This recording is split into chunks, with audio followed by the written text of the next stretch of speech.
Привет, I'm Chuck Olenek. I'm a Ukrainian-American who was baptized with the name Yaroslav, and that's the name I use in the Society for Creative Anachronism.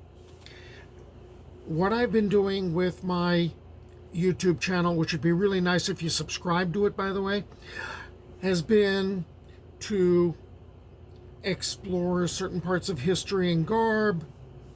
And in this case, I got into a thing of taking my research on Slavic folklore, which I'd had notebooks about a stack that tall sitting around for years,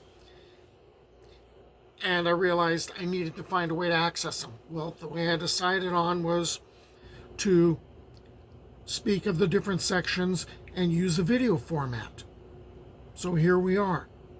And what I'm doing right now is I am diving into stories about the Bogatyri, the heroes. These are essentially like the Knights of the Round Table, except that instead of serving King Arthur in Camelot, they're serving a mythical Prince Volodymyr Brightsun or Volodymyr Redsun, whose court is set in Kiev. And what I want to do right now is dive into a story, the tale of Ilya of Murom and of Falcon the Hunter.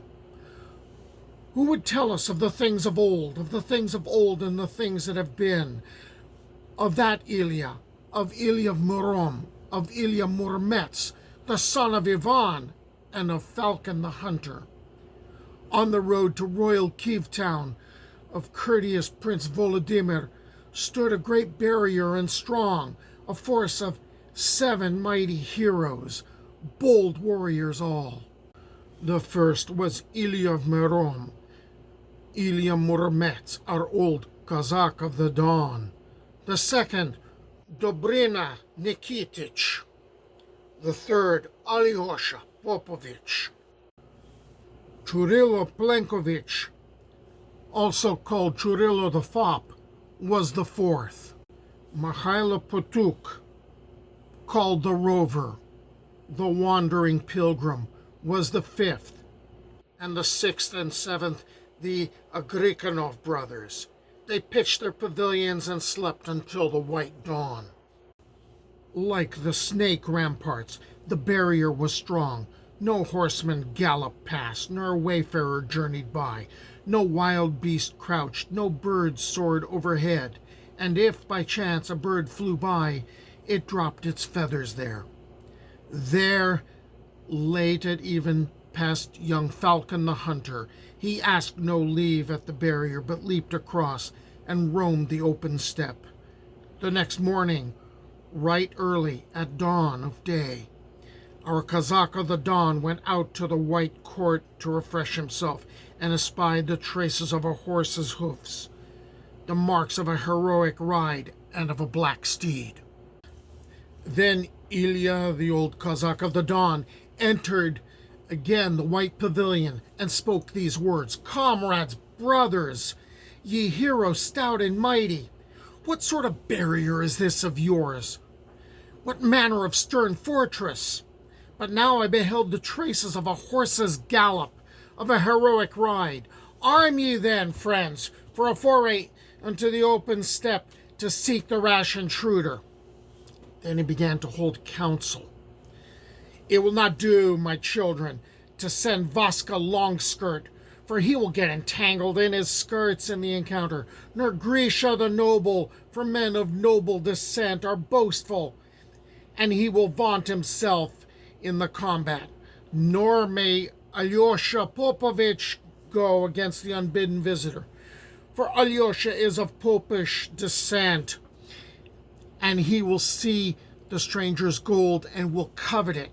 No, we must send Dobrina Nikitich, and if his foe is a Russian, then he will trade crosses with him and swear eternal brotherhood, and if he is an infidel, he will challenge him to single combat." Dobrina sprang to his nimble feet, saddled and mounted his good steed, and rode forth to Father Sakata River by the blue sea. As he looked along the straight road, he beheld a knight riding before him with youthful valor. The horse under the hero was like a wild beast. Each leap he encompassed a verst, and the tracks he left were as large as a ram or a full-grown sheep.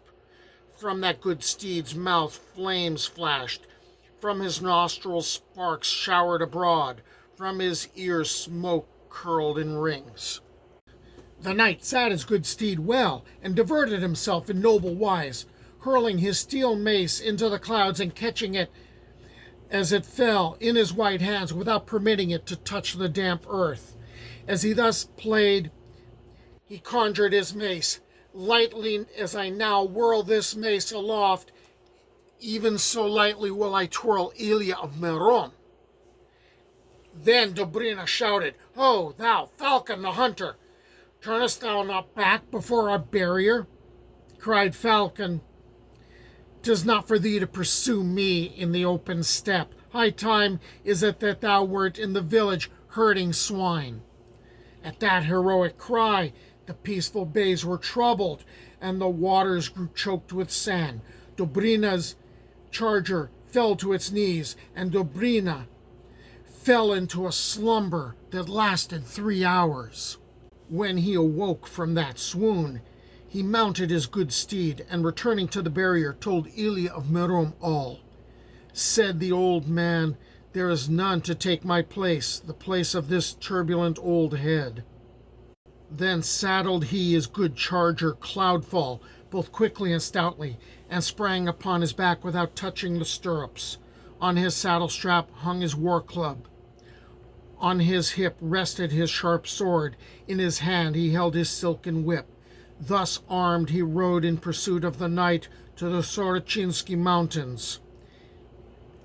And looking through the circle of his young fist, he descried a black spot in the steppe and rode towards it. "Thief! Dog! Braggart!" Ilya shouted in piercing tones. "Why hast thou passed our barrier, doing no reverence to me, asking no leave?" When the braggart hunter heard that, he turned and rode at the old Cossack, and Ilya's heart died within him. 'Twas not two threatening clouds which clashed, nor yet two mountains moved together, but two stout heroes who rode against each other. First they fought with their sharp spears, which shattered in their hands. Then they fought with their maces until these snapped short at the hilt, and wounded another not. Then they fought with their sharp swords until these broke, and wounded one another not.